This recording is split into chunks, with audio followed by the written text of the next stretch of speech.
Fala pessoal, tudo bem? Meu nome é Vitor Hugo Scandalo Rocha, sou especialista em Direito Tributário e Planejamento Tributário pela IBET, especialista em Contabilidade Financeira e Tributária pela UEL e sou advogado militante na área de Direito Tributário. Estamos na coluna Explicando Direito da Advise e vamos falar hoje sobre medida cautelar fiscal. Antes de adentrarmos especificamente no nosso assunto de hoje, é importante fazermos uma breve introdução à temática. O processo judicial tributário ele é regulamentado pela Constituição Federal, pelo Código de Processo Civil, pela Lei de Execuções Fiscais, pela Lei da Medida Cautelar Fiscal, além de alguma legislação esparsa. Enquanto que o seu mérito busca fundamento na Constituição Federal, no Código Tributário Nacional e em alguma legislação esparsa também. Como ao direito tributário não lhe é autorizado alterar ou recriar conceitos jurídicos pré-estabelecidos, isso implica dizer que a prática do direito tributário pressupõe uma análise conjunta de outras áreas, tais como a ciência contábil, o direito empresarial e societário, o direito aduaneiro e até mesmo algumas outras áreas mais específicas, como o próprio direito imobiliário. A doutrina divide o processo judicial tributário em dois grupos de ações. São as chamadas ações exacionais e anti-exacionais. Referida classificação toma por base a posição do poder público dentro da demanda judicial. Assim são classificadas como ações exacionais aquelas ações que o poder público figura como polo ativo da demanda judicial, enquanto que as ações anti-exacionais são aquelas que o poder público responde na qualidade de polo passivo desta mesma demanda. Dentro deste universo das ações exacionais, ou seja, reservadas para o fisco, temos a figura muito especial da execução fiscal e a medida cautelar fiscal, assunto que trataremos hoje e que visa resguardar a satisfação do crédito tributário para uma futura execução fiscal. Criada pela Lei 8.397 de 1992, a medida cautelar fiscal inovou no campo das medidas cautelares na medida em que trouxe uma ação judicial específica para a Fazenda Pública que objetiva justamente o resguardo da satisfação do crédito tributário. É, portanto, ação própria, por natureza, da Fazenda Pública. Desta maneira, a medida cautelar fiscal objetiva angariar o patrimônio do devedor para uma futura execução fiscal e deve seguir alguns requisitos estabelecidos na lei, como, por exemplo, a constituição do crédito tributário e a prática ou omissão por parte do devedor das hipóteses elencadas no artigo 2º da referida lei. Como exemplo mais comum dessas práticas, temos o contribuinte insolvente que aliena bens, o contribuinte que, apesar de ser solvente, contrai obrigações ou tenta contrair obrigações que dificultam a liquidez de seu patrimônio, os contribuintes que, embora obrigados a promover a comunicação de venda de imóveis, não o realizam, como, por exemplo, contribuintes submetidos a arrolamentos de bens. Temos ainda as hipóteses de contribuintes que têm os seus cadastros cassados, então, por exemplo, o cadastro CNPJ inativado pela Receita Federal. E, por fim, aqueles contribuintes que promovam atos que dificultem a satisfação do crédito tributário.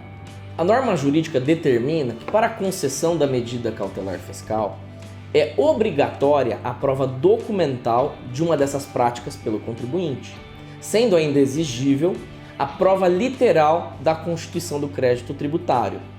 O STJ definiu que por prova literal entende-se o lançamento do crédito tributário, sendo que ainda a jurisprudência diverge quanto à possibilidade de suspensão desses débitos por meio de defesa administrativa ou até mesmo parcelamento, seria hipótese de cancelamento ou de não concessão da medida cautelar fiscal. O entendimento mais razoável, ao nosso ver, é aquele que determina que a suspensão do crédito tributário somente afasta a medida cautelar fiscal em alguns casos, não sendo, no entanto, hábil para afastar em outros, como por exemplo o caso de um devedor insolvente que aliena bens. Um procedimento especial e exclusivo ao fisco, a lei trouxe algumas prerrogativas, de sorte que a Fazenda Pública não é obrigada a apresentar caução ou até mesmo justificativa prévia para a concessão da medida liminar. Ainda, sendo o devedor pessoa jurídica, É facultado, em algumas hipóteses, que a Fazenda Pública promova a medida cautelar fiscal contra o acionista majoritário ou contra aquele que, por alguma razão, tinha a possibilidade de tomar decisões no âmbito das obrigações fiscais. Inclusive, em algumas decisões judiciais, observamos, de uma maneira equivocada, ao nosso ver, a inclusão até mesmo do contador da empresa na medida cautelar fiscal.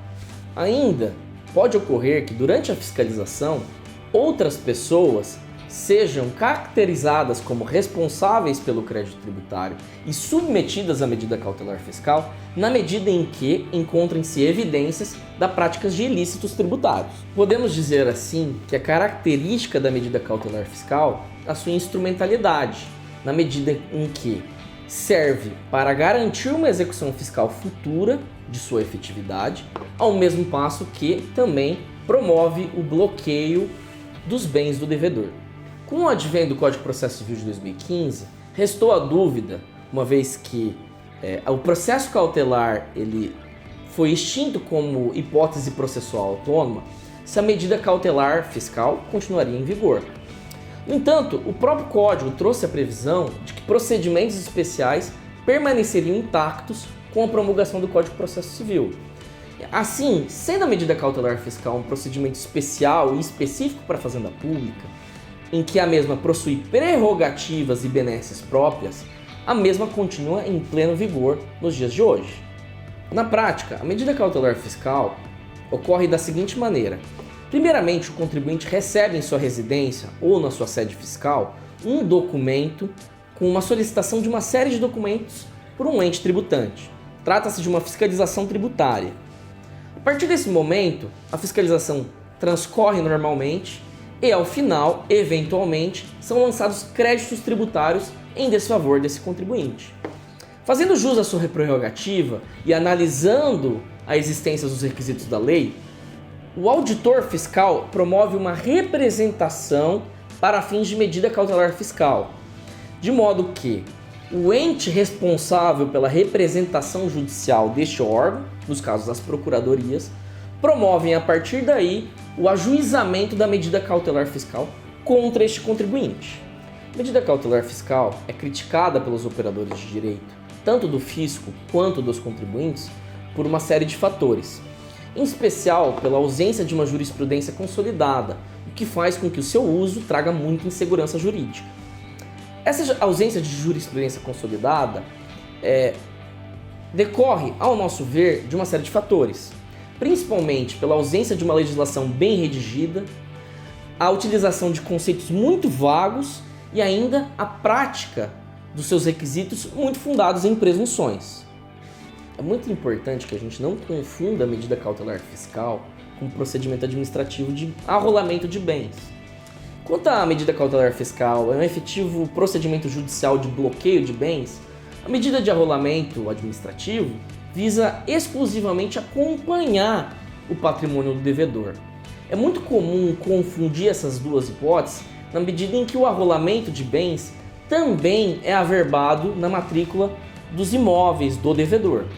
O arrolamento administrativo de bens é faculdade exclusiva do Fisco Federal, na pessoa da Receita Federal do Brasil, e tem como requisito a hipótese simultânea de a dívida ser superior a 30% do patrimônio conhecido do contribuinte e ser ainda superior a R$2 milhões.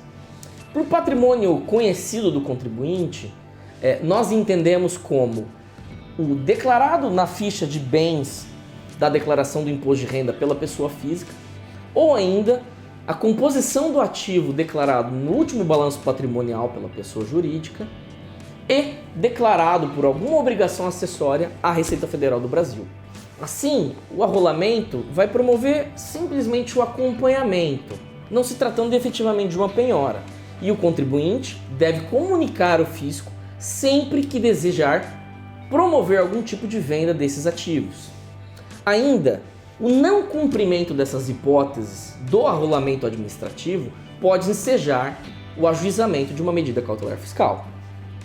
Concluindo a nossa análise, é importante ressaltar que a medida cautelar fiscal ela foi desenvolvida para satisfação do crédito tributário e para a garantia de uma execução fiscal futura.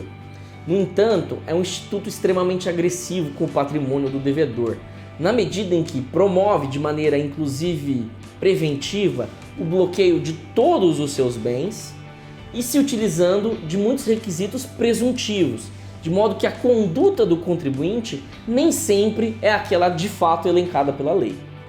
Assim, por mais que os atos fazendários devem sim ser protegidos, a presunção de boa-fé nos atos dos particulares também. Então a medida cautelar fiscal deve sim ser utilizada, porém com cautela, de modo a não ofender diretamente as garantias constitucionais. Este foi o nosso tema de hoje, espero que vocês tenham gostado. Se gostaram, dê um like nesse vídeo e se inscreva no canal. Até uma próxima!